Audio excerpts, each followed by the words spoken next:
we are here. What's going on, everybody? Welcome to this week's episode of the Lopes Goes Last podcast. I, of course, am your host, Tyler Lopes. If you have not subscribed yet, please feel free to do so. Also, hit that bell icon so you never miss any one of my videos. Also, please like and share this video so that we can help the podcast grow. And also, please follow me on Twitter and Facebook at Lopes Goes Last for Twitter and at Lopes Goes Last podcast for Facebook. Links for those will be down in the description below. Wow. What a crazy couple of weeks it has been, but hopefully we are getting back to normal here on the Lopes Goes Last podcast, at least for a little while. This is going to be a normal podcast, which we haven't seen in quite a while, so we're going to have current events, back to Tough Talk, which we haven't done in quite a few weeks, and then all things Boston. So very excited to bring this podcast to you guys today. And let's jump right into it. So obviously, not a ton of current events. I think I pretty much just current evented myself out over the last couple of weeks with MLB and NFL free agency. You know, all the events that have happened over the last few weeks. I'm very happy to have a little bit of a quieter week in terms of current events. Once again, one, because, not much going on this week, and then two, because, just giving myself time to dive into some other things that I haven't been able to dive into on this podcast in a while, such as the Tough Talk segment, for today. I'm going to only talk about one current event that has happened in the world of sports, and that would be former Chiefs wide receiver Tyreke Hill has been traded to the Miami Dolphins for a package of 5 draft picks, including the 29th and 50th pick in this year's draft. Wow. I mean, it's another absolutely blockbuster deal in a free agency period for the NFL that has been just absolutely just chock full of them. And this is not even including the MLB free agency, which, of course, we saw a lot of crazy moves going on there as well. The Dolphins immediately made Tyreke Hill the highest paid wide receiver of all time. So Davante Adams, he had that distinction of highest paid wide receiver of all time for about a week. So I do feel a little bit bad for him.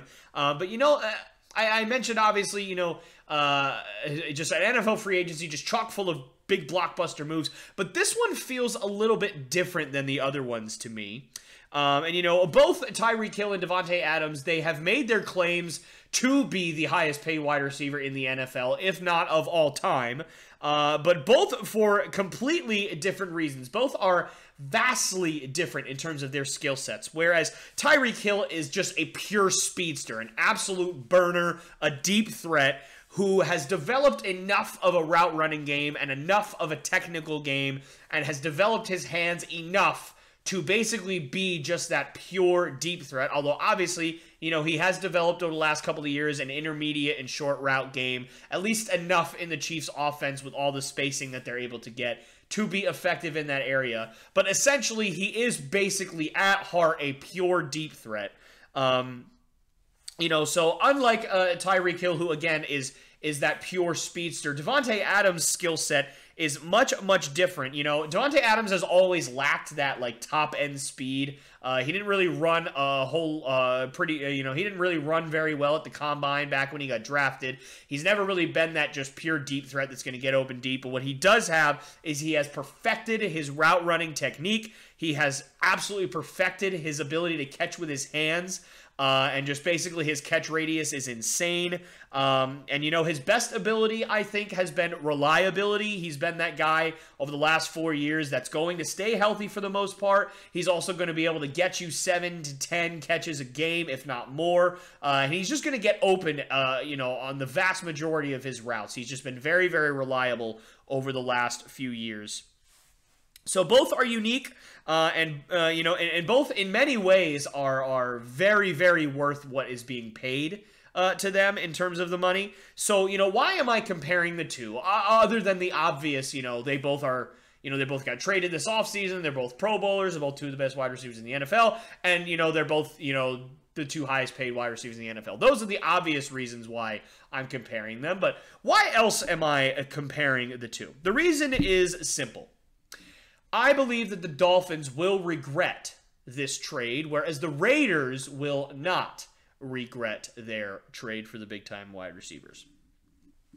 And my reasoning is going to be harsh. So if you are a Dolphins fan and you are listening to this, I would strongly urge you to try and come into this a little calm, because you're probably not going to like what I have to say. Although I will say this, I have heard some Dolphins fans that actually agree with me on the reasoning why, Tyreek Hill might not work out. So we will see how you feel. But if there are any Dolphins fans watching, this is your quote-unquote trigger warning here.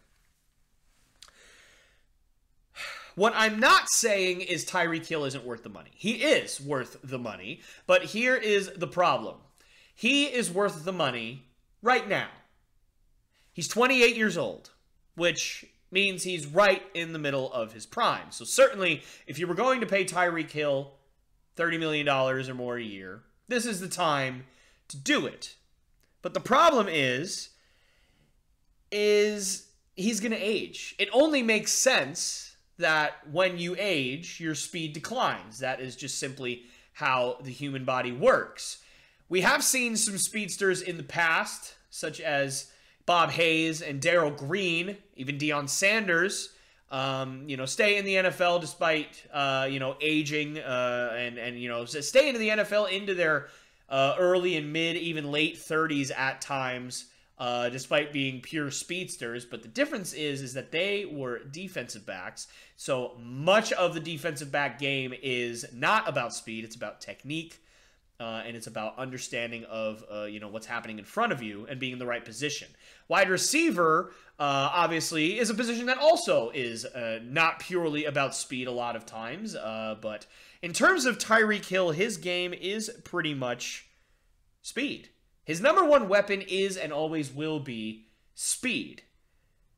And I don't think that anybody really would argue against that. I mean, even my Chiefs fans that I'm sure will watch this video, even you guys would probably agree he's not the best route runner in the world. He doesn't have the best hands. He doesn't have the best technique in the world. It doesn't look pretty all the time when he plays, although when he does run, it is pretty. I'll give you that. He may be the fastest player to ever play in the NFL. And there have been some absolute speed demons. CJ2K back for the Titans in the early and mid 2000s, also the 2010s as well. You got the previously mentioned Bob Hayes, Darrell Green, Bo Jackson. You've got a lot of guys that have been very fast, and Tyreek Hill may very well be faster than all of them, which is pretty crazy to say. But if your number one weapon is speed, what happens when you lose a step? Are you going to be as effective as you were when you were running a 4.2 40? No, probably not. He's not a great route runner, although, again, he has improved in that area over time. And he doesn't have the best hands, although he has, again, improved in that area over time. And because he relies so much on his athleticism, I wouldn't be surprised if injuries start to hit him a little bit harder in his 30s than maybe somebody else. Or I should say, or maybe it would hit somebody else. So with this trade, I feel like that the owner of the Miami Dolphins has told his team that we need to win a Super Bowl in the next 2 years. Because after that, after 2 years, you are really gambling on that Tyreek Hill contract.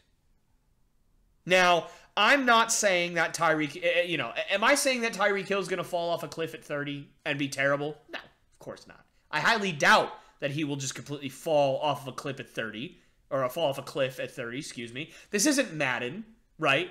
Madden thinks that as soon as you turn 30, you stink at football. And, if you're a 96 overall at 30 years old, all of a sudden you're going to be a 91, and then you're 31 years old and you're going to be an 83. That's not how real life works. There's plenty of guys in the NFL that have been very effective into their 30s, and even the last few years, guys that have been incredibly effective into their 40s. A la Tom Brady, of course, and even Aaron Rodgers, he's going to be turning 40 soon as well. Guys like Drew Brees, guys like Peyton Manning. There's been plenty of people that have been effective into their 30s and 40s. So am I saying that Tyreke Hill's going to fall off a cliff at 30? No, of course I'm not. But what I am saying is that a player that is of the style of Tyreke Hill is more prone to not necessarily fall off a cliff, but to decline more rapidly than somebody like a Davante Adams would, who definitely does not rely on his speed and athleticism to be effective. He relies on technique, he relies on his hands, and both of those things will only probably get better as he ages. Hands, maybe not, but certainly technique will get better as he gets more and more experience in the NFL and more experience against every kind of defense that you can think of. Those are the things that you need when you age to be effective. And Tyreke Hill just doesn't have quite that much ability in those areas yet. Am I saying he can't develop that? No. I doubt that he would develop into a top shelf technical route runner at this point, considering he's been in the NFL for 6 or 7 years at this point, and he hasn't really developed that game a ton. He has developed, he's improved, certainly, in that area for sure, but I don't think that he's ever going to be that top-of-the-line technical route runner. And up to this point in his career, he hasn't needed to be. But when he ages, if he loses a step, he might need to be. And on top of all of this, there are problems with the rest of the Dolphins roster as we speak today. The defense is on the rise, yes, but it is still young and full of holes, quite frankly. The offensive line did get better with the additions of Teron Armstead and Connor Williams, but I think it still certainly needs some improvement and some work. The running game still needs upgrades beyond Chase Edmonds and Raheem Mostert. I don't necessarily trust those guys to be your workhorse back. Both those guys are fast, and both those guys had decent years last year, but I'm just not really sure that either of those guys are your long-term answer. You did already sign Cedric Wilson and franchise tag Mike Gesicki, so the amount of money that's going into the offense and the weapons around the rest of the Dolphins is it's pretty significant. So you've got some pretty good pieces. You also do pair up Tyreke Hill with Jalen Waddle, who I absolutely love. And he's a speedster in and of himself, who proved last year that he didn't need speed to be effective, catching over 100 balls for over 1,000 yards. And he averaged 9.8 yards per catch, which admittedly is pretty low. And also Devontae Parker, another deep threat, whose yards per carry declined by over a yard from his career average last year. This isn't good. You've got two deep threats, two speedsters in Devontae Parker and Jalen Waddle, and both of their yards per catch are very low, especially Jalen Waddle's, who ran crazy fast at Alabama and proved to be a huge deep threat at Alabama. So, wide receivers that are playing for the Dolphins seem to have their yards per carry shrink from their usual selves. So, why is this? Why is that happening? Well, here it comes, my Dolphins fans that are watching. Here is your second trigger warning. It's coming. So, if you are easily offended by criticism of your team, here it comes. It's Tua. It's Tua Tagovailoa. That is the reason why your wide receivers' yards per catch are not good. The quarterback of the Dolphins has shown absolutely no ability to throw the ball deep since entering the NFL. And I mean absolutely no ability to throw the ball deep. He did it at times in college, so, I do feel like at least at one point he was capable, and maybe still is capable, of throwing the deep ball. But Jalen Waddle is one of the fastest wide receivers in the NFL, and he could not go deep because he wouldn't get the ball, because it seemed like Tua literally couldn't get the ball that far. I watched a few Dolphins games this year, and I saw repeatedly. Name a wide receiver that was on the Dolphins. It was Jalen Waddle or, Mike Gesicki or Devontae Parker or, Preston Williams. Name one. Doesn't matter. They would run some kind of a, 15, 20-yard out route, on the wide hash, the other side of the field. And they'd be open. They'd have about 3 yards of separation, which is pretty good in the NFL. They'd run that route great. And Tua would try and deliver the ball, and he would hop the ball to the receivers, sometimes twice. Like, sometimes the ball would skip like a rock to the wide receiver on a 15-yard out route. Now, am I saying that a 15-yard out route is a super easy throw to make? I don't know. I'm not sure I could make that throw, especially with the way my shoulder is. But I know I used to be able to make that throw with pretty relative ease, quite honestly. And for an NFL quarterback, you've got to be able to make those throws. You've got to be able to complete the out routes because those are big money plays right there. And out routes, I think, are a really good determining factor in showing how good somebody's arm actually is. That's why we knew Andrew Luck was going to be special. Well, at least one of the reasons why we knew Andrew Luck was going to be special. He's coming out of the draft because he was throwing out routes like they were nothing. And that's another reason why I loved Jake Fromm coming out of Georgia.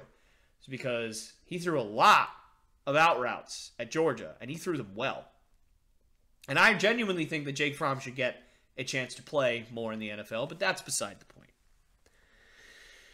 So he meaning Tua, obviously getting back to that, has an abundance of deep threat weapons, and I, Tyler Lopes, of course, just some guy on YouTube, would make the argument that he cannot get the ball to them.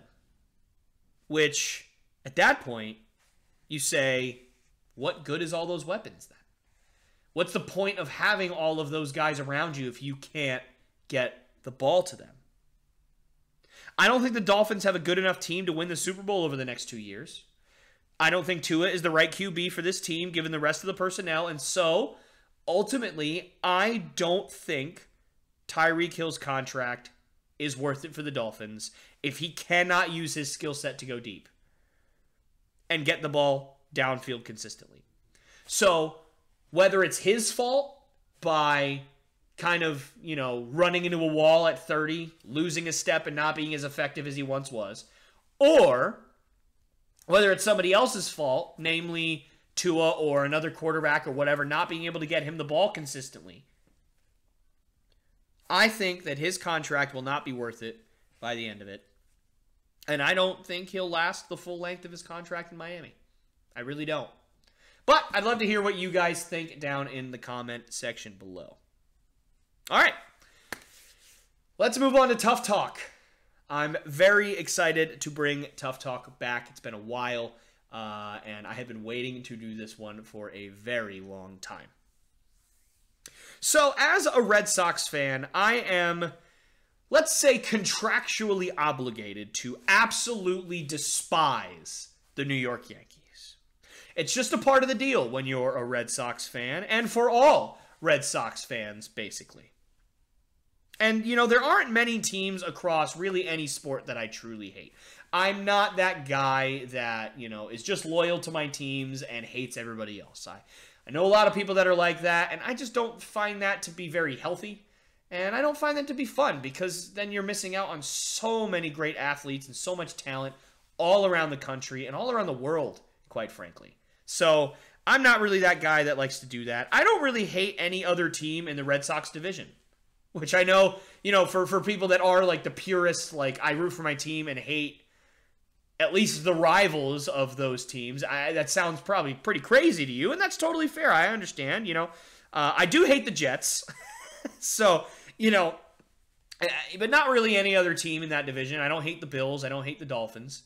So, and divisions don't really matter in basketball. So, I don't hate the 76ers. I don't hate the Nets. I don't hate the Raptors. I don't hate the Knicks.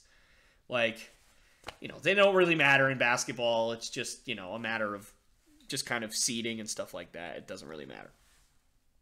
So, no hate for anyone there. And, there's even some teams that I really should hate that not only do I not hate, but I actually like. I love the Tampa Bay Rays. I really do. Like, I have grown over the last few years to just appreciate their team and appreciate their farm system, appreciate their front office, because they have done such a tremendous job. I absolutely love the way they have built their team. I love how every player is, used to their maximum potential pretty much on their team. I absolutely love Kevin Cash and the way he coaches, although I think he should leave his pitchers in a little longer sometimes.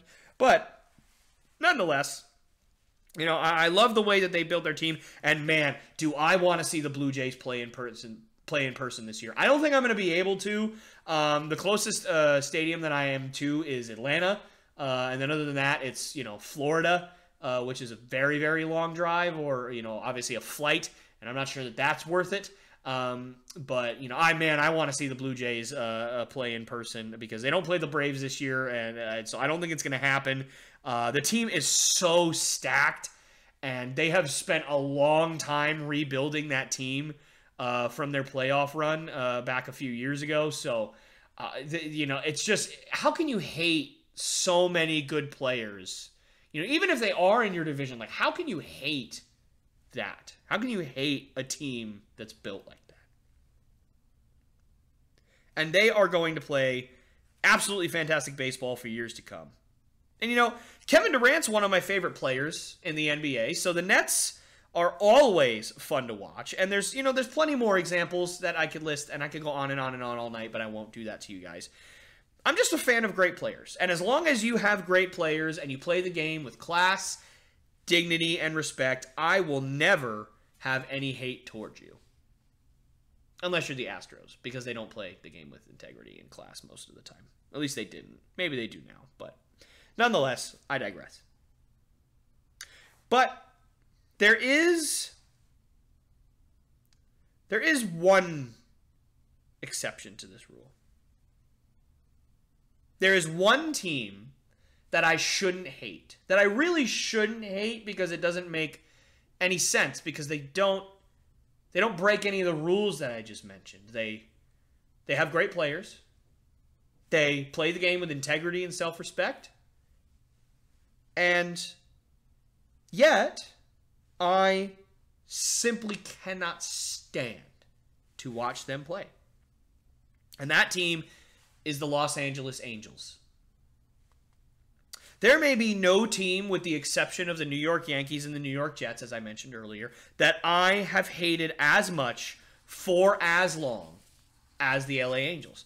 And absolutely, without question, no team drives me nuts more than the Los Angeles Angels. And the reason should be obvious, right? I'm not the first person to go on YouTube and talk about this.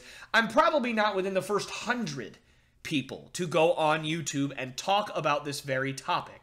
So the reason should be quite obvious to anyone who knows anything about the last decade of baseball, because for the most part, the Angels have been terrible for the last decade.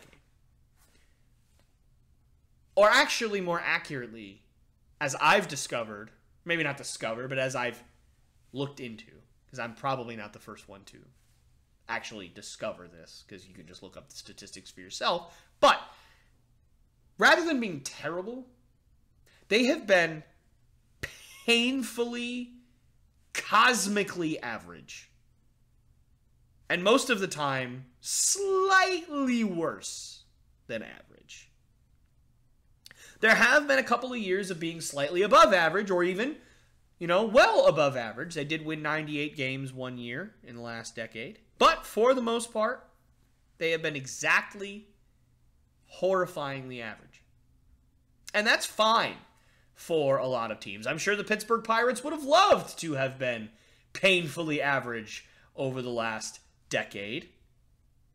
But it's not okay for the Angels. It's not okay for a lot of teams in Major League Baseball, and the Angels are one of them. It's not okay for the Dodgers. It's not okay for the Yankees. It's not okay for the Red Sox. It's not okay for a lot of other teams that has spent a lot of money over the last decade and have pretty big budgets. The Angels are one of those teams that have a pretty big budget. So why is it not okay for the Angels specifically? Why have they been so incredibly average over the last decade? Well, to answer this question, I need to talk a little bit about what has happened over the last decade of the Los Angeles Angels franchise and why being average has made me completely despise them. So strap in. I hope you guys are ready because this is going to be fun. So let's start with the obvious, right? For a decade, the Los Angeles Angels of Anaheim have wasted the talents of a man who, by all accounts, is the best baseball player in the world today. And by a lot of people's accounts, may be the best player that has ever played the game already, or at the very least, will probably be the best player to ever live by the time he retires. And that man, of course, is Mike Trout, for those of you who do not know that. He was drafted in 2009, and he debuted in 2011. 2012 was his first full season, and he won Rookie of the Year, and he came in second in MVP voting. In 2013, he put up another absurd season, almost winning MVP again. And in 2014, he finally broke through and won the MVP by putting up 36 home runs, 111 RBIs, and 338 total bases. That is an average of over 2 per game, which is pretty crazy. Since then, it's pretty much been cruise control for Mike Trout, being the best player on earth.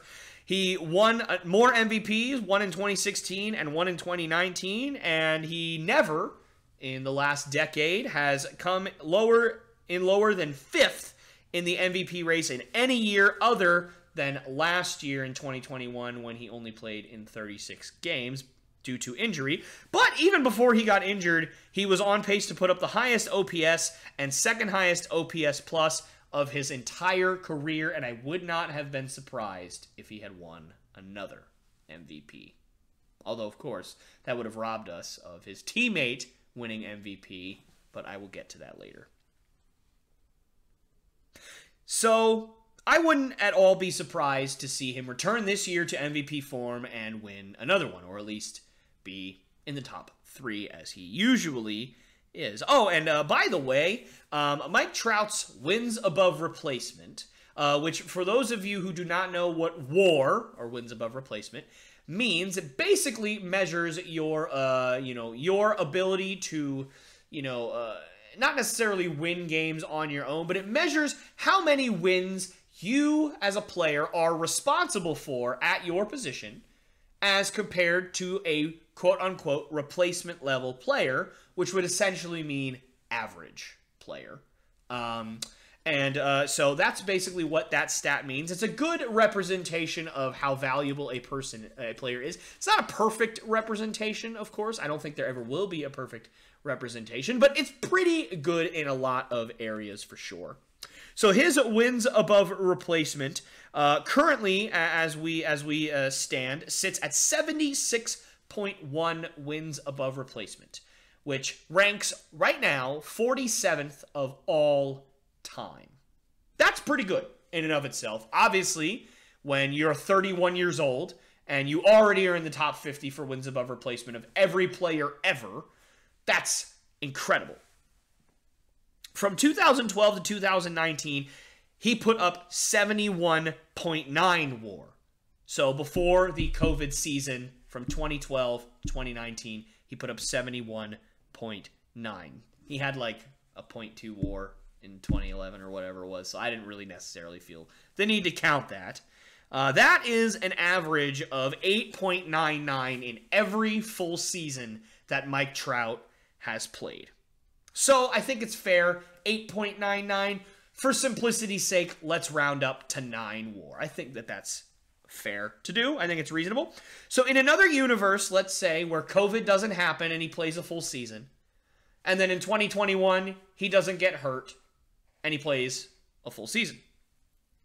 And let's say he put up his average WAR number, which was about 9 per season. Let's just say that that's the way it worked. His WAR total through 2021 would be 90. Which is obviously a lot higher than the 76.1 that I talked about earlier. That would put him 30th of all time, which obviously is amazing in and of itself, but I still don't think that quite shows you how impressive that is. It's still not top 10, so, a lot of people probably think, okay, so, 30th, whatever. But here is the difference between him and the rest of the field that I don't think people understand. The only players in the top 50, the whole top 50, that played less than 15 years and took less than 15 years to put up the numbers to get in the top 50 was Joe DiMaggio, who took 13 years to accrue a 79 WAR. Still very impressive. And Archie Vaughn, who took 14 years to accrue a 78 WAR. Still, again, very impressive. But in 2020, Mike Trout was on pace before the COVID year and before he got injured in 2021. He was on pace to put up 90 WAR in 10 years. In 10 years. And by the way, one of the years, he only played a few games, like 30 games or whatever it was. In 10 years, he was going to put up 90. That's insane. How unbelievably good Mike Trout has been. Not just good, transcendent. That's what Mike Trout has been. If Mike Trout does end up playing as long as Barry Bonds, and obviously we're still in the parallel universe where COVID doesn't happen and, he doesn't get injured. So let's say, at the start of this year, he has 90 WAR, let's just say. And he plays as long as Barry Bonds, who right now tops the WAR list, by the way, for those of you who do not know. And he kept up his average of 9 WAR per season. He would retire with a WAR of 200. That is almost 50 more than Barry Bonds, who would be in second place. I mean, you're talking about a guy who would lap the field almost in WAR. Absolutely incredible. Mike Trout is, no matter how you slice it, one of the absolute best players ever. And he, as I said, may very well be the best player ever by the time he is retired. The best player ever by the time he retires. I want to hammer that home. So to summarize, from 2011 until now, Mike Trout has amassed a Hall of Fame career multiple times over, pretty much already. I think if Mike Trout retired right now, he'd be a first ballot Hall of Famer. Without any kind of, playoff success or anything like that. I still think he would be. That's how good he's been. That's obviously up for debate, but that's my opinion. So how did the Angels do during the years of this absolutely transcendent player, this modern-day Mickey Mantle, this absolute soul crusher of a player in Mike Trout? How did the Angels do during those years? The number of wins that the Angels have had every year since 2012, which again was Mike Trout's first season, is 89. Not bad. That's pretty good. That's pretty good. 78. 98. Hey, that's great. They made the playoffs that year. They won the division. Good for them. Awesome. And then it all goes to hell here.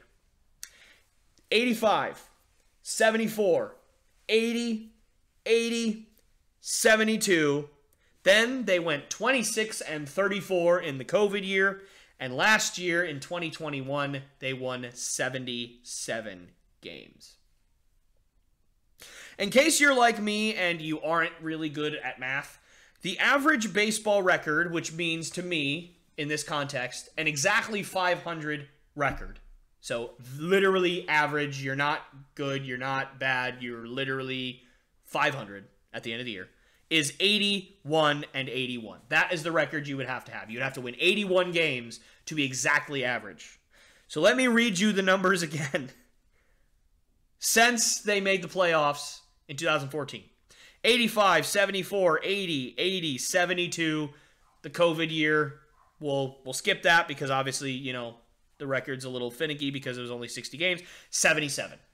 So, other than 2021 and 2014, or excuse me, other than 2012 and 2014, the Angels have been absolutely unbelievably average or slightly below average every single year since Mike Trout has started being Mike Trout.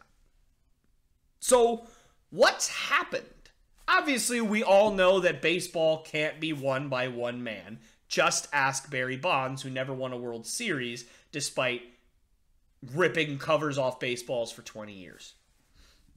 So, you know, perhaps the owners are not willing to spend the money to surround Mike Trout with crazy kind of talent and big-name free agents. You know, we've seen that plenty of times with teams. There's a lot of small market teams out there. Nope, that's not true. That's not true at all. They have tried over and over and over and over and over again to sign big-name free agents, and every single time it has been a massive failure. And I know that people say, oh, every single time it's been a failure. People say that all the time is an exaggeration.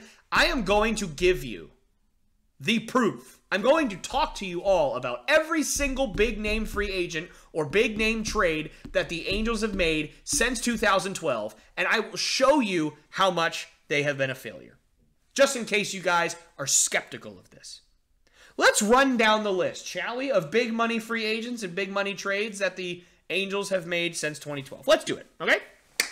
Here we go. Albert Pujols, right before the 2012 season started in December of 2011.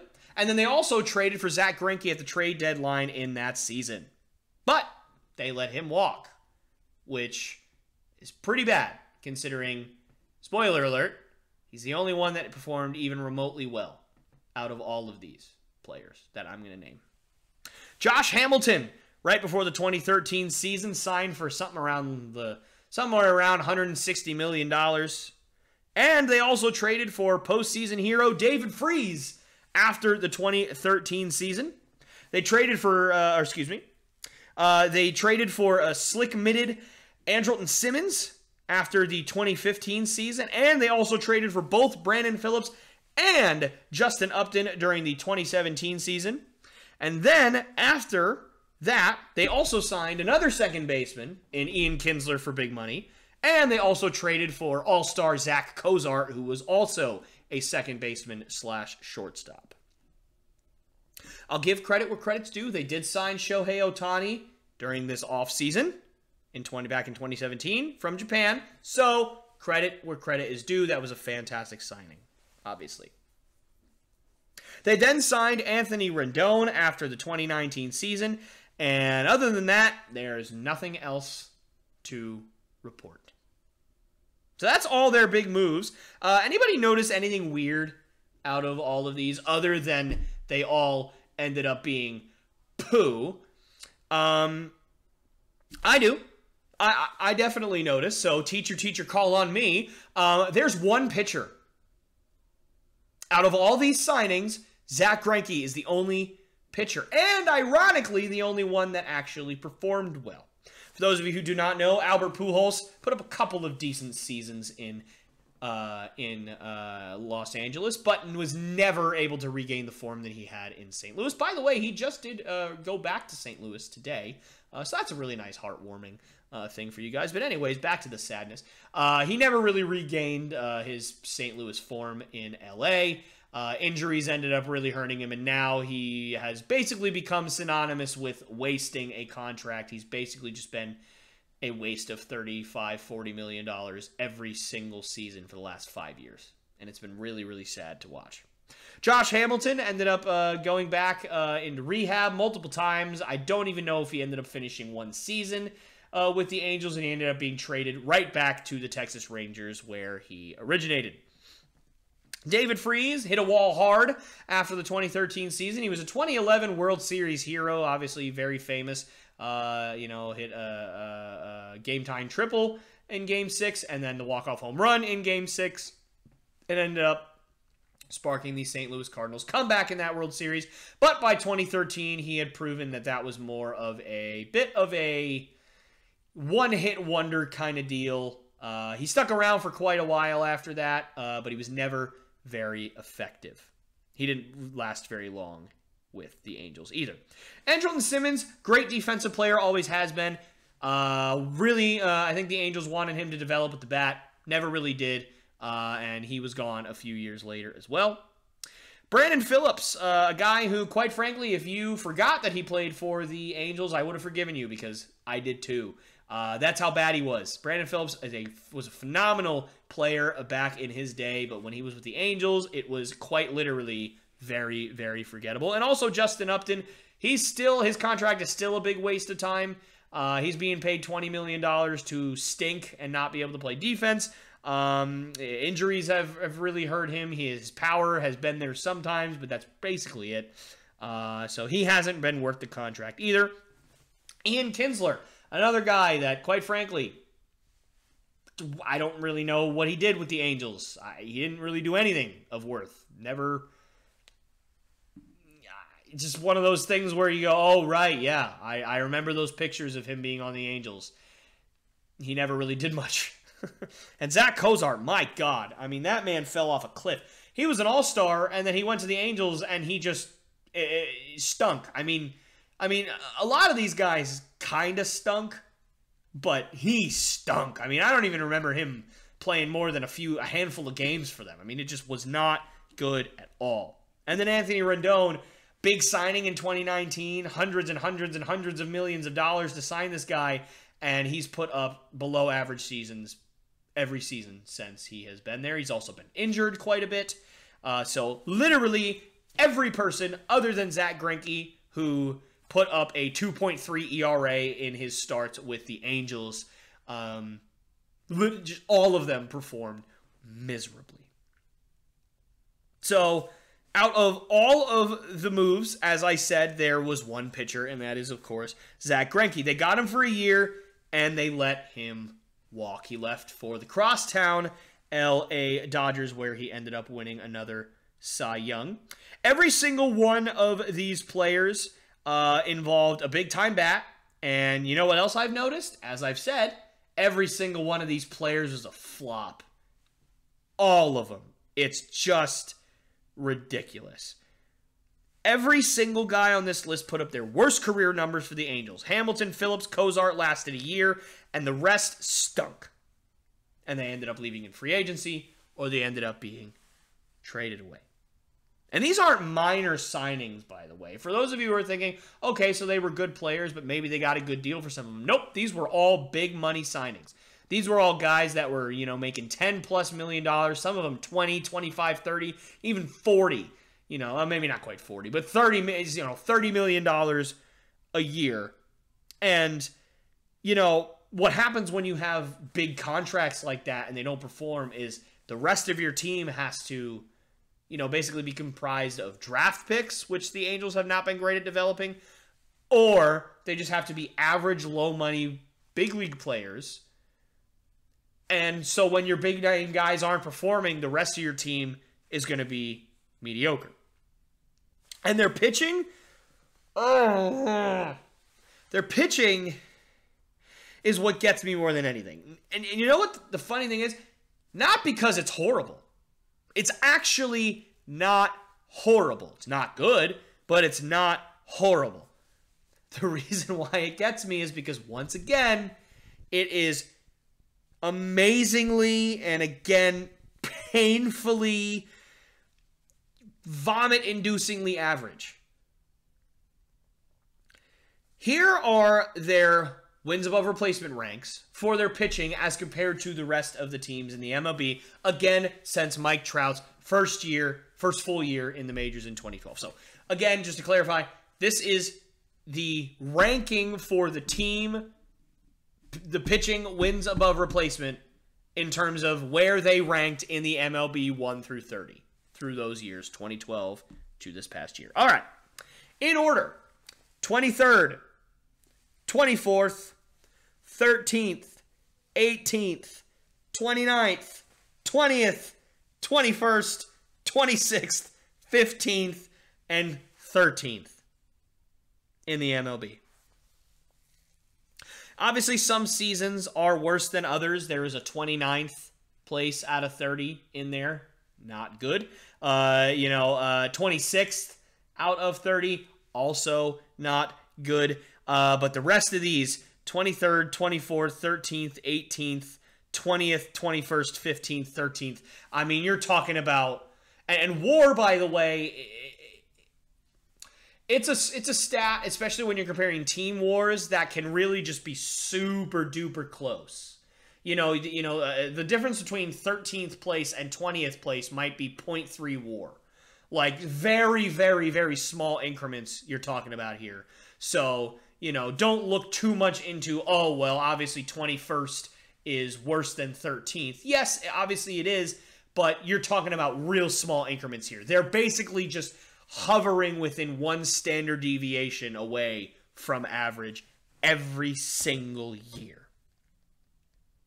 And for me, an even better stat, I think, to really just encapsulate how average the Angels have been over the last decade is a stat called ERA minus. ERA minus is a stat kind of like weighted runs created plus, in which basically weighted runs created plus is a stat that lets you know how many runs per average you create on your own, whether as a batter or as a team, it doesn't really matter. And that stat, 100 is average. So let's say you have a 106 weighted runs created plus. That means that on average, you create 6 more runs than the average player does, or the average team does. So that's what that means. Now, ERA minus has the same scale, and it measures a similar thing. It is how many runs, instead of how many runs you create, it's how many runs you prevent. That's what ERA minus is. And the big difference is, instead of it being above 100 is good, you want below 100, hence the minus instead of the plus. So, again, let's say this time you also had a 106 ERA minus. That means that you would give up 6 more runs than what the average team would, which is obviously not good. You don't want to give up more runs than the average. So I think that that is a better stat to kind of look at in terms of this. Obviously, rankings can be finicky. So let's look at the team ERA minus over the last decade for the Angels. Since 2012, the Angels' ERA minus as a staff is 104. That means that for 10 years, they have been 4% below average. I mean, I don't really know what else to tell you at this point. I don't know how much clearer I can get. They are over a decade 4% below average. I mean, you're almost hitting the nail on the head there with being exactly average, which is just crazy. They just slightly suck, essentially, their pitching staff. Like just a little bit. Just a little bit. And that is what ticks me off more than anything that I've talked about within the Angels. More than the failed big signings, more than the wasting of Mike Trout.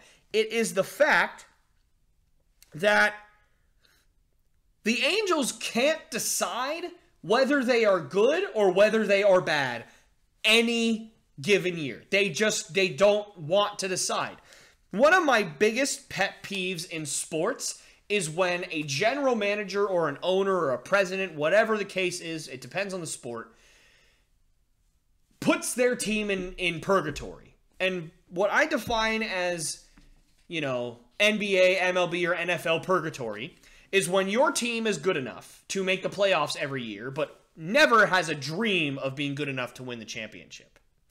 So what I believe should happen more often is that a team should decide either to go all in and go after a championship or, tone it down a little bit and try and be a little bit worse so that you can get better draft picks. I'm not saying that you should tank. I'm not saying that you should intentionally try and completely suck. I'm saying that if you know that you are not good enough to compete, you should look and try and get rid of some of your good players to get resources so that you can eventually rebuild and get up to that top level. Draft picks, prospects, other young developing players, whatever the case may be. Do that. That is not tanking. Tanking is trading all your good players away for nothing and intentionally sucking every year. That's not what I'm talking about. I'm talking about rebuilding. I'm talking about building up through the draft and through prospects and through young players. That is what... So you should pick one. If you know you're good enough to compete, you should compete. If you know you're not good enough to compete, you should at the very least think about, okay, can I get good value for the good players that I have? And does it make sense for where we want to go in a couple of years? I don't think that's very hard of a decision to make. You saw the Cubs do it this year finally, which thank goodness they at least decided, okay, you know what? Full rebuild, we're trading everybody. Let's get everybody out of here. I thought that was great. I thought it was great. They at least have a future. And they still have a pretty decent team despite trading all those guys away, which is amazing that their rebuild is already off to a really, really nice start. These are the kinds of things that happen when you do that, though. Another team, the Indiana Pacers, I think that they're going to be great in 3 years because of the young pieces and the draft picks that they've accumulated over the last few years. So, anyway, nonetheless, the Angels just haven't made that choice. They have decided that, okay, we have Mike Trout, so we're good enough to compete every year. And then every year they're average and they go, we have Mike Trout, we're good enough to compete. That's not how it works. That's never been how it works. The Angels... You know what really is horrible to me right now? It's even worse now. Is this averageness for the Angels is even more egregious now? Because not only do the Angels have Mike Trout, who is the best player on the planet, they now have, who many will consider now the second best player in the world in two-way phenom, the modern-day Babe Ruth Shohei Ohtani, who just won MVP last year by dominating on the mound and hitting 1 million home runs. Like, you now have the two best players in the world, and you still only won 77 games, and your pitching staff still stinks. It makes me absolutely sick. But I think that for the first time, maybe for the first time since 2014, there's hope for the Angels. Don't look now, but I think that this team may surprise some people this year. They finally signed a big-name pitcher in Noah Syndergaard. Now, he comes with his own risks. Obviously, he's been injured the last couple of seasons. He hasn't pitched in quite a long time, and it's only a 1-year contract, and they're paying a lot of money for a guy who may never rediscover his form. It comes with risks. But I think we all hope, for both his sake and the Angels' sake, that he gets back to his peak form, and he eventually signs an extension with the Angels, because they just need some good pitching over there. They obviously have Shohei Ohtani, of course, who will be their ace for, hopefully, if they decide to be relevant and compete years to come. If not, get everybody out of there because you're not worthy of having them. But for right now, Shohei Ohtani is, of course, their ace. And then obviously followed by Noah Syndergaard. And then they are followed by Patrick Sandoval, who, at least to me, I think he has ace caliber stuff. And I think he is going to take a huge step forward this year. So that's 3 pretty good starters right there, which is way better than what you've ever had over the last decade. 3 really good starters. So, good for you guys. And plus, their bullpen is much improved over, from 2 years ago. Extending Raisel Iglesias, signing Aaron Loop. There's somebody else I'm forgetting, I'm sure, but they did sign more guys. So, their bullpen is much improved, of course. And in their lineup, they have now a healthy Mike Trout, a fully potentially, like, you know, a guy who has completely fulfilled his potential in Shohei Ohtani. You got to remember, 2 years ago, Shohei Ohtani was all potential. So there was no guarantee that he was going to turn into the juggernaut that we thought he could be. He has now turned into the juggernaut that we thought he would be. And now they have a healthy Mike Trout at the same time. They've never had those two juggernauts at the same time in their lineup. So they get that this year. Jared Walsh, who hit 30 home runs last year and had almost 100 RBIs at first base, he's holding down that spot for sure, and he can also play a little bit of outfield. David Fletcher, who's very solid both offensively and defensively. He's not a big power guy, but he gets on base. He's got good batting average skills. He's got good bat-to-ball skills. Anthony Rendon, who I mentioned earlier, is one of the big free agents that hasn't really panned out, but he is still relatively young, and he still could turn things around because injuries have played a huge part in what has been his struggles over the last 2 years. So at any time, he could probably return to that all-star form, or at least close to it. And if he does, that's another huge weapon for them in their lineup. And then they have two young prospects in the outfield, two very young, exciting prospects that have all the potential in the world, Joe Adell and Brandon Marsh.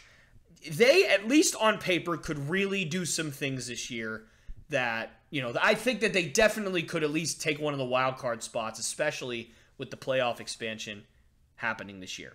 And I genuinely hope they do, because I don't want to hate them. I don't want to hate the Angels. I want to love the Angels. I want to love to watch them play.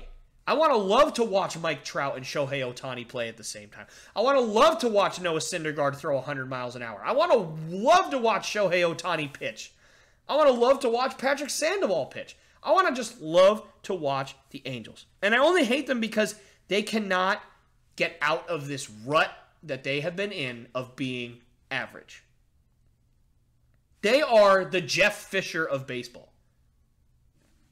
Like, I don't know how better to describe it. Jeff Fisher went 8-8 for the 8-8 and 7-9 for the Rams 93 years in a row. Like, he just refused to be better than 8-8. It was unbelievable. And he refused to be worse than 7-9. It was like, what are you doing, man? And I hated Jeff Fisher. I hated Jeff Fisher. I hated him worse than I hated, like, somebody like a Rex Ryan, who, at least when he was good, and when he was bad, he stunk. Like, he at least, like, chose one or the other. He was either we're good or we're terrible. Like, good, you should, you know, up until the last couple of years, obviously. But nonetheless, I hated Jeff Fisher. But you know what? You know what? This year feels different for the Angels. It does to me. This might be the year that they can get back to the playoffs. And for Mike Trout, that would be the first time getting back to the playoffs since 2014. It's almost a decade. That's 8 years. Am I getting my hopes up too high? Absolutely. Are the Angels going to let me down? Absolutely. Are the Angels going to win 78 games? Absolutely. Like, it's just going to happen because it happens every year, but I genuinely hope and do think this year that the Angels might have something special. Obviously, barring any kind of injuries, and hoping that Noah Syndergaard gets back to, at the very least, mostly his all-star potential that he had in New York. Goodness, I would just love to see it. But let me know what you guys think down in the comments section below. I would absolutely love to continue this conversation with you guys at some point. Okay, so, all things Boston. Let's start with the Red Sox. I haven't gotten to talk about the Red Sox a whole lot since starting this podcast, obviously due to the nature of the lockout, and nothing really being able to happen, so, you know, there wasn't really much to talk about, really. So, you know, I thought I'd start this segment of All Things Boston by giving what my thoughts are on where I think the Red Sox will end up this year. So, the AL East, it got way better this year, and it was already a really tough division to begin with, and it got way tougher this offseason with all the trades and all the free agency moves. I've said before that I was absolutely shocked the way the Red Sox played last year. I genuinely thought that the Red Sox would be in 4th in their division. I thought that the Blue Jays had made some nice moves and that they would improve and win above 90 games, which they did. I thought that the Rays, obviously they had just gone to the World Series. I thought that they were going to, at least be, similar to what they were, which they were. And I thought the Yankees, of course, were going to win 90 games as well because of the Yankees and they have a ton of talent, which of course they did. What I did not count on was the Red Sox having enough talent to also win over 90 games in that division. On paper last year, it made no sense to me how you could say that the Red Sox are better than any of the 3 teams that I just mentioned. But it turned out I was wrong, and I obviously was very happy to be wrong in that instance. They had just come off of a horrendous 2020, which I think that they might have been last place in the East. Like, I think the Orioles might have legitimately been better at the end of the season than the Red Sox were, which is just sad. But you gotta, and they didn't really do much in the offseason to improve. Like, they brought in Kike Hernandez, which is great. But, like, other than that, it was the same team. It was still Christian Vasquez. It was still, Bobby Dahlbeck at first. It was still, whoever the heck was going to play second. We didn't really know. It was still Xander. It was still Rafael. It was still JD. We had traded away Andrew Benintendi. So that was another guy that we were losing. Replaced him with Hunter, obviously traded away Mookie Betts as well at that point and replaced him with Hunter Renfroe. Alex Verdugo was good, but I was like, man, the pitching's not going to be all that great. Chris Sale's out for most of the year. We don't really have a lot of. I didn't think that the Red Sox were going to be great. They didn't have that great a bullpen either. Like, I was like, this is not going to be good. They're going to be in 4th in the division, but they surprised me and probably surprised everybody else too. But here's the thing. They were obviously just a couple of games away from going to the World Series last year. So I think it's pretty crazy to say that, again, they're not going to be all that great this year. You lost Erod this year. Sale's out for a while again. You didn't really do much to replace him on the pitching staff. Rich Hill is good for about 10 starts a year at this point in his career. I'd be surprised if he stays healthy longer than that. Michael Wacha is at his very best a decent 4th pitcher.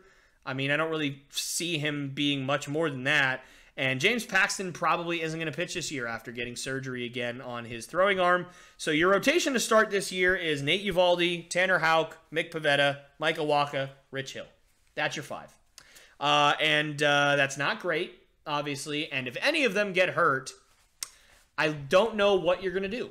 Like, I don't mean that in like a, I don't know, you guys will figure it out. No, I mean I legitimately don't know. Like, I have looked at the Red Sox roster and the AAA roster. I have zero clue what you're going to do if you cannot have one of those 5 guys available without Chris Sale being healthy. I legitimately do not know how you're going to replace them. Like, none of our minor league pitchers are major league ready right now. Brian Mata's not major league ready. Like, guys like that. Jay Groom's not major league ready right now. Like, what are you going to do? I legitimately have no idea because you only have 5 starters on your roster without Chris Sale. Seriously. So, if I'm missing something, somebody help me out here, in the comment section. Let me know if I'm missing somebody. But I don't think I am. I genuinely have no clue who they are going to replace them with if one of them gets hurt, which, of course, somebody will get hurt. That's just how baseball works. Pitching is definitely an issue. The bullpen is a little bit better than last year, but still not great. They're a little too lefty hefty. That's a good one. They're a little too lefty hefty. Let's trademark that one. They just have a little bit too many lefties. Don't have really a lot of power righties in there. The lineup, however, is, significantly improved with the addition of Trevor Story, for sure. No offense to Christian Arroyo or anything like that, but obviously Trevor Story is a massive upgrade at second base from Christian Arroyo. It helps the lineup get, you stretch out a little bit more, get some more depth, give yourself and give other pitchers a little bit less breathing room to have in that lineup.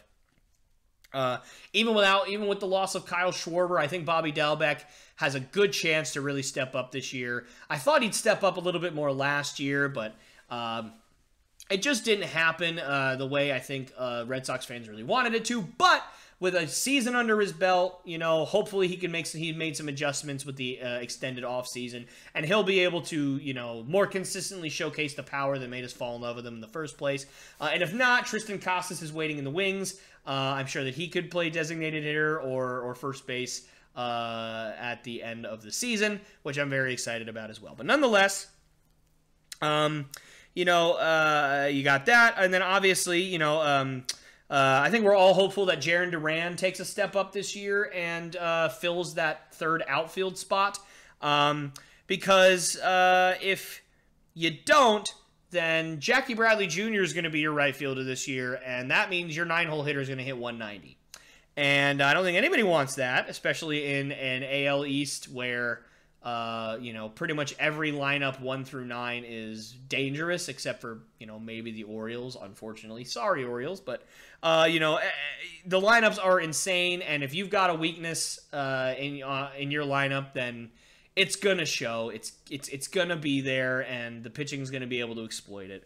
And honestly, if Jackie Bradley Jr.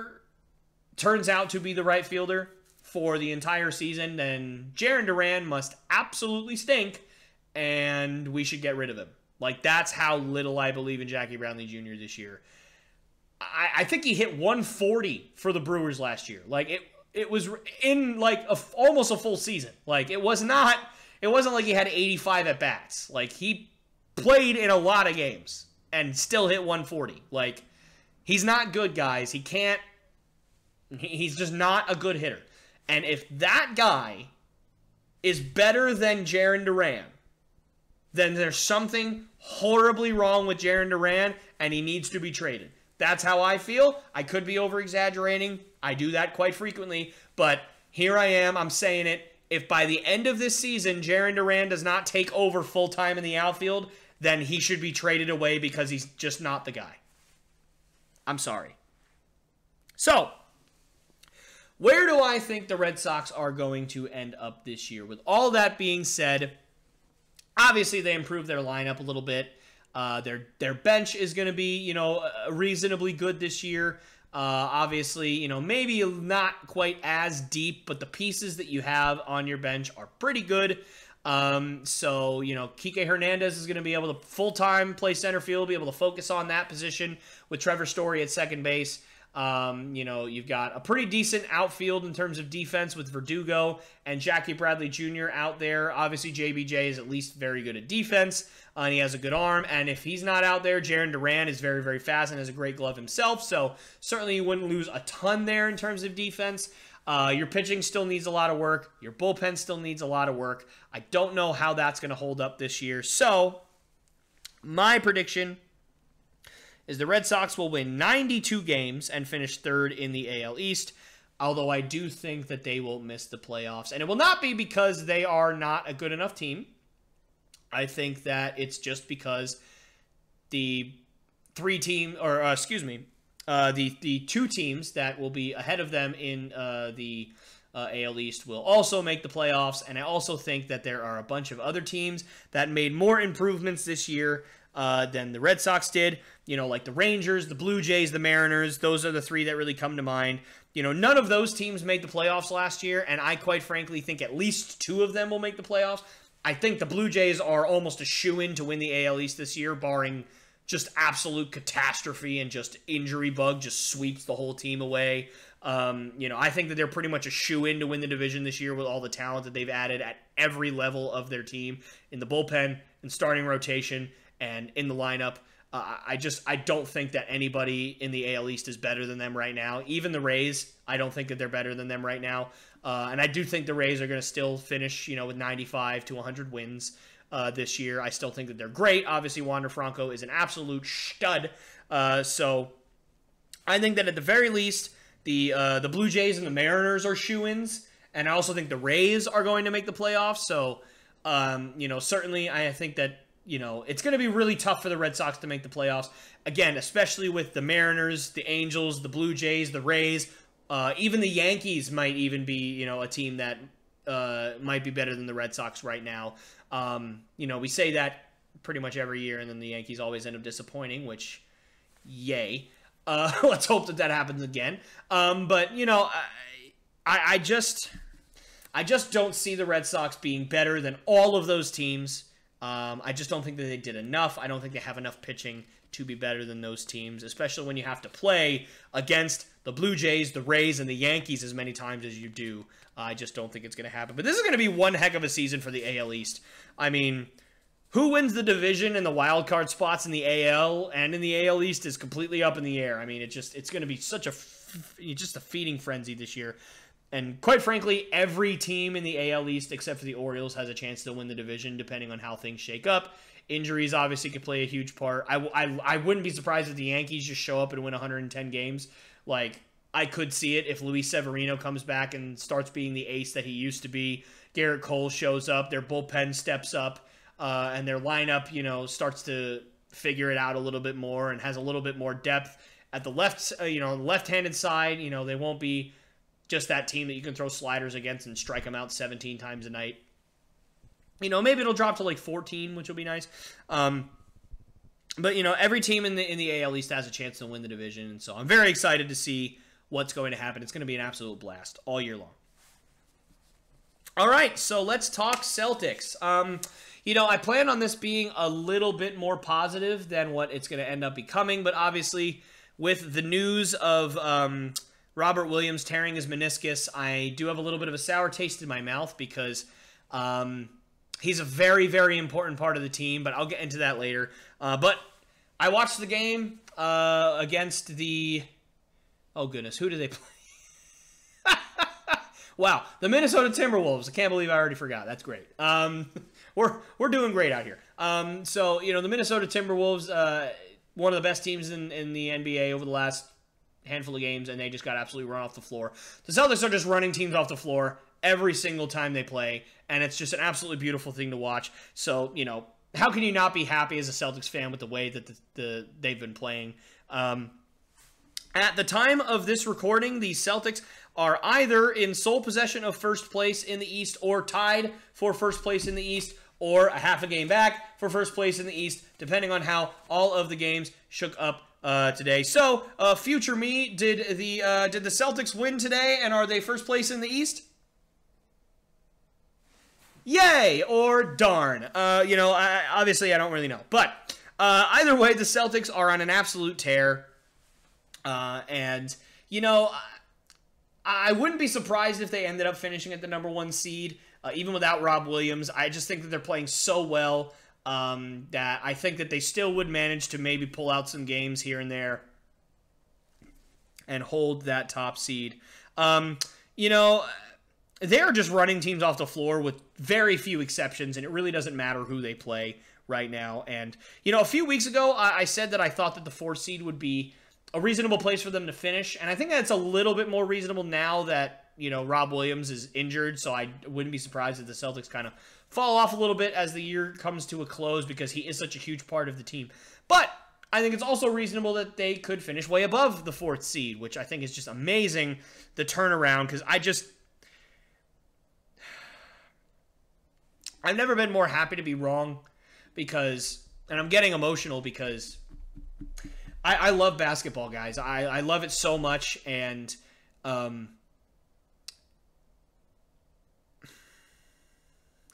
it's really hard to watch when you love a team so much and you see how talented they are and they don't play up to that talent level.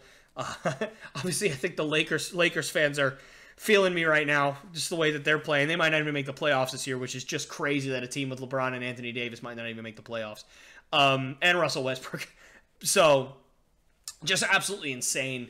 But it's really difficult when you love something that much to see it not perform, you know, see them not perform the way that you thought they would. And then just to see this turnaround and watch as they just not only pummel teams, but pummel teams in a beautiful orchestra. Like, it's an orchestra out there. And, I mean, I'm seeing the Celtics do things that I've never seen the Celtics do. I mean, Marcus Smart throwing alley-oops off the backboard. And it's just... There was a defensive stand last night that I lost it. I cried a little bit watching it. And I mean, I don't remember exactly everything that happened. It was sometime in the third quarter, and, you know, there was a bunch of, you know, the Timberwolves were like on a fast break or something. They had numbers. Celtics somehow recovered. They're flying all over the court defending, and there's a drive, and then the guy gets stripped. And right there, I was like, this is unbelievable. I don't know how the heck they didn't score on this. But they got the ball back on the strip, so it wasn't a turnover. And then there's a few more passes, and the Celtics are still flying around, and then a guy drives. Derek White steps in, takes a charge. Crowd goes nuts, and I'm sitting there like, this is unbelievable how just they have bought into every ounce of energy that they are giving every ounce of energy that they have to play defense. And it is such a beautiful thing to watch. And I think where this starts to get sad is I think that the Boston Celtics 24 hours ago had a legitimate chance to win the championship, and I'm not sure they do now, which is really, really upsetting. I still think they have a shot. I mean, you know, Al Horford is great. Daniel Tice is Daniel Tice. I'm not going to say he's great, but he's Daniel Tice. He has the good things about him. But I just think that Robert Williams is the key to the Celtics' success, and I think he has been. He gives them that lob threat on offense that defenses have to worry about. And when they don't worry about it, the Celtics make you pay with it. He is certainly their key on defense. Anybody who watches them has seen that Ime Udoka has employed almost... Rob Williams is a free safety. I mean, that's what he is. Let's be honest. He's a free safety. He doesn't cover anybody. He just stands in the paint and he hovers and he circles and he hovers. So that whenever there's a drive, he's there. Whenever there needs to be help defense, he's there.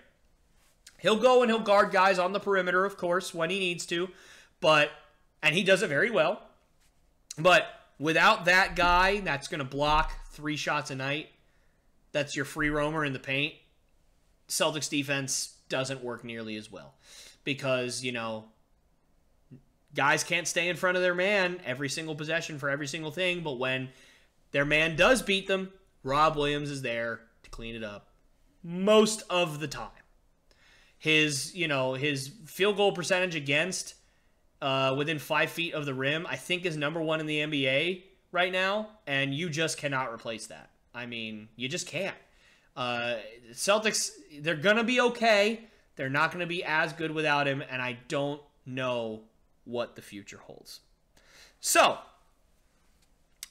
I also think that if the Boston Celtics want to at least even have a chance to win the championship, you need to give Rob Williams as much time to come back as you can, because there is still hope. I don't know how there's hope, but there is still hope that he's going to come back at some point in the playoffs within the next 4 to 6 weeks. I don't know how that's possible. He's having surgery on a torn meniscus. I don't know much about torn meniscuses. I think that's how you say it. I don't know. Torn meniscus eye. Let's just go with that. No, that's not it. But I don't know much about having a torn meniscus, but is it really 4 weeks of a recovery? I don't know that. You know, maybe somebody will let me know. That seems really quick to me for a recovery for a torn meniscus. It wasn't fully torn, you know, so maybe they're just thinking that, you know, he'll be able to rehab and stretch it out, and as soon as the sutures heal and everything like that, and as soon as it's anchored in, he'll be fine. I don't know. I don't know how that works, but I'd be really shocked. But they are still saying there's hope that he'll come back. So let's say, you know, it takes 4 to 6 weeks. That means you're going to need to at least be in the second or third round of the playoffs. So that means that what you cannot do is lose in the first round of the playoffs. So who do you avoid if you don't want to lose in the first round of the playoffs? The Brooklyn Nets. That's who you avoid, because without Rob Williams, the Nets will run you off the floor. I just don't think that the Celtics... I was worried that the Celtics would lose to the Nets in the playoffs when they had Rob Williams. Never mind without him. I mean, the Brooklyn Nets are just on another level. Now, they have been struggling lately, which I don't know how the Brooklyn Nets ever struggle, because I'll tell you why. And I know that as a Celtics fan, it's probably difficult for me to say this for a lot of you, especially for my Celtics fans that listen, that, you know, a lot of people might want me to just be that pure diehard Celtics fan that believes in every single thing that they do and thinks that they're better than everybody else no matter what. But here's what I know. I loved Kobe Bryant growing up. And when he died, it was really hard for me. But there's something about Kobe Bryant that stood out to me above everything else. In my lifetime, he is the person that I think of second. When I think of people that just don't give a rip about amazing defense right in his face, I think of him second. The person I think of first is Kevin Durant. I've never seen a man who cares so little about defense. And I don't mean he cares little about defense as in he doesn't play defense. I mean he cares so little about defense that is being played against him. He's a man that just doesn't care if you are Giannis, if you are Jason Tatum, if you are PJ Tucker, if you are DeAndre Hunter. It doesn't matter who you are. Kevin Durant will drop 45 on your head like that. Easily. He dropped 60 a few weeks ago. I saw his post-game interview. He wasn't even sweating. Like, it's easy for him. He doesn't do that every single night because it's impossible to do it every single night. But he is capable of doing it every single night, which is the thing that scares me, is that the Celtics calling card is their defense. And it's unbelievable defense. But Kevin Durant does not care about unbelievable defense. He will drop 50 on your head every night if you play good defense, bad defense, average defense. It doesn't matter. Defense does not matter to him. And the person that I think third when I think of people that don't care about good defense is Kyrie Irving. And they have both of them on their team. And now, because of the vaccine mandate being lifted for Kyrie Irving in New York City, he's allowed to play in Brooklyn now. So he's going to be there for all your games, barring any injury. So now your team's going to basically be at full strength, and God forbid if Ben Simmons comes back, although it's looking more and more like he's not going to with his back stuff. But if he comes back, now you've got a guy that can absolutely lock up your best player. So Jason Tatum's going to have a lot harder time dropping 50 like he did last time they played. I would legitimately rather face any team in the NBA rather than face the Nets in the first round of the playoffs. I'd rather face the Warriors. I know it's not possible. They're in the other conference. But I'd legit rather face the Warriors in the first round than the Nets.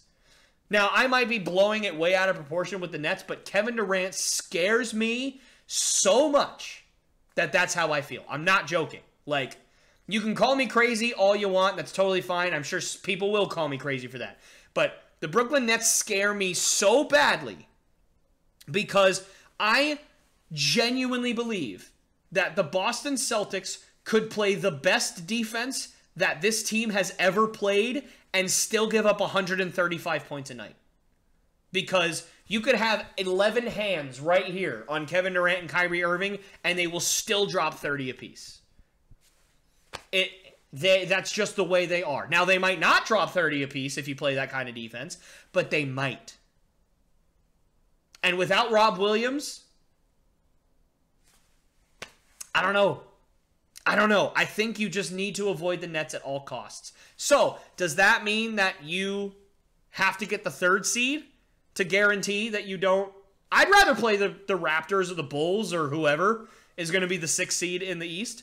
I'd much rather play whoever that team is than play the Nets. So if it means, if the only way to avoid the Nets is being the 3rd seed, then great. Although I will say, I think the Nets will probably win the play-in tournament. I'd be surprised if they didn't, although they did just lose to Charlotte last night. But I think that, you should either be the 1 or the 3. I think if you end up being the 2 seed, you're screwing yourself because you are really hoping that the Brooklyn Nets don't win the play-in tournament. Like, you are really, really hoping that Brooklyn does not win the play-in tournament. And that's just asking for it because they're better than every team in the play-in tournament. They just are. I'm sorry, Charlotte. LaMelo Ball, you're great, but you're not better than Kevin Durant or Kyrie Irving. I'm sorry, you're just not. So I think that you just need to avoid the Nets at all costs. So, to summarize, I don't really know how to feel. This was obviously a much different kind of segment that I planned on talking about before I found out the Robert Williams news. This is going to be much more positive, but without Rob Williams, I don't have nearly as much hope as I did. I think for my money, he would never have won Defensive Player of the Year, but I think he should have. I mean, he is unreal, and I have been a huge believer in Rob Williams for years and years and years. Ask anybody who knows me and knows anything about basketball. I have said, why is Rob Williams not playing since his first game as a rookie? I'm like, this guy needs to start. Like, he's unbelievable, and he's finally showing how good he is. And it sucks because he's been so good this year, and he's been staying healthy for the most part. He had some injuries early on in the year, but for the last 2 or 3 months, he's really just been on the court pretty much every day, every game, and that's what we needed from him, and it just sucks. It's such awful timing for him to get hurt now. Obviously, you wish him the speediest recovery, and at the very least, you just, even if it sacrifices this year, you want him to be back and healthy next year, and being the Rob Williams that he needs to be. But man, it just stinks that he's injured now, because I had championship hopes for the Celtics, and I still do in a lot of ways, but it is really severely diminished now. And definitely, if Rob Williams cannot play in the first round of the playoffs, which is looking like the case, and we have to face the Nets, I don't know if we make it out. I really don't. But we are all going to stay positive, and we're going to hope that that does not happen. So, that's going to do it for me this week. Thank you guys so much for joining me. I had a blast. I'm so happy that I was able to get back to some semblance of normalcy for the podcast. I'm not really sure what the plan is for next week. I might have some interviews. I might not. It might just be a normal podcast. I'm going to figure something out, but I will let you guys know on Twitter and on Facebook as the week goes along, just kind of what the plan is going to be. My guess is it's going to be just another normal podcast, unless something comes up that's, very specific that I want to do. But I think it's just going to end up being a normal podcast. But I will let you guys know for sure later in the week. But until then, thank you guys so much for watching, and I will see you next time. Hey guys, me again. I just want to say thank you so much for checking out the Lopes Goes Last podcast. It means the world to me that you decided to stick all the way to the end. That's super cool. So thank you again. And if you really, really like what you see, I'd love for you to subscribe, like the video, and share it with all your family and friends, because, this is my passion project. This is what I love to do, and I really want the sucker to grow. And the only way that that can happen is through you guys, is if you guys can help me out. So again, if you like what you saw, please subscribe, like the video, share with all your friends and family. That's the only way this is going to grow. And yeah, I'll see you guys next time.